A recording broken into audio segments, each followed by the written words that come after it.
لاہور کی دائی آنگا مسجد شاہجہاں کی ایک دایا کی یادگار اور مغل دور کی نشانی ہے۔ مشہور ہے دائی آنگا یا دائی آنگا کے خاندان کی شخصیات مغلیہ دربار سے وابستہ تھیں اور پیدائش کے بعد شاہجہاں کو دائی آنگا کے سپرد کیا گیا تھا۔ اس حوالے سے مزید جانتے ہیں نور کی اس رپورٹ میں۔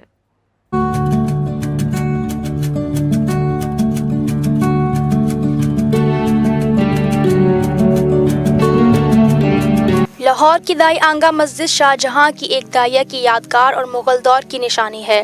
مشہور ہے کہ دائی آنگا یا دائی انگا کے خاندان کی شخصیات مغلیہ دربار سے وابستہ تھیں اور پیدائش کے بعد شاہجہاں کو دائی آنگا کے سپرد کیا گیا تھا۔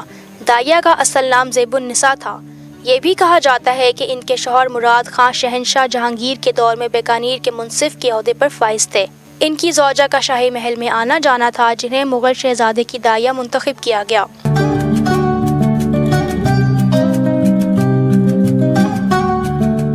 کہتے ہیں کہ دائی آنگا نے حج پر جانے سے قبل یہ مسجد تعمیر کروائی تھی، جبکہ بعض جگہ لکھا ہے کہ دائی آنگا کی خواہش پر مغل شہزادہ نے یہ عبادت گاہ تعمیر کرنے کا حکم دیا تھا۔ اس مسجد کی دیواروں اور میناروں پر پیچی کاری کا کام کیا گیا ہے۔ مسجد کا ایک بڑا صحن اور اس میں بنایا گیا تالاب اس کی خوبصورتی اور حسن بڑھاتا ہے۔ یہ مسجد 1045 میں تعمیر کی گئی تھی۔ مغل دور کی یہ نشانی اور شاہی محل تک رسائی رکھنے والی دائی آنگا کی اس یادگار کو مہاراجہ رنجیت سنگھ کے زمانے میں گولہ بارود جمع کرنے کے لیے استعمال کیا جانے لگا، جس سے مسلمانوں کے مذہبی جذبات کو ٹھیس پہنچی اور وہ رنجیدہ و ملول ہوئے، لیکن اس کے خلاف کچھ کر نہیں سکے۔ پھر ہندوستان پر انگریز راج قائم ہو گیا اور لاہور کے کمشنر ہنری کوپ نے بھی اس بات کی پرواہ نہ کی کہ یہ مسلمانوں کی عبادت گاہ ہے۔ اس نے انتظامیہ کی اجازت سے مسجد دائی آنگا کو کوٹھی میں تبدیل کر دیا اور اسے رہائش گاہ کے طور پر استعمال کیا جانے لگا۔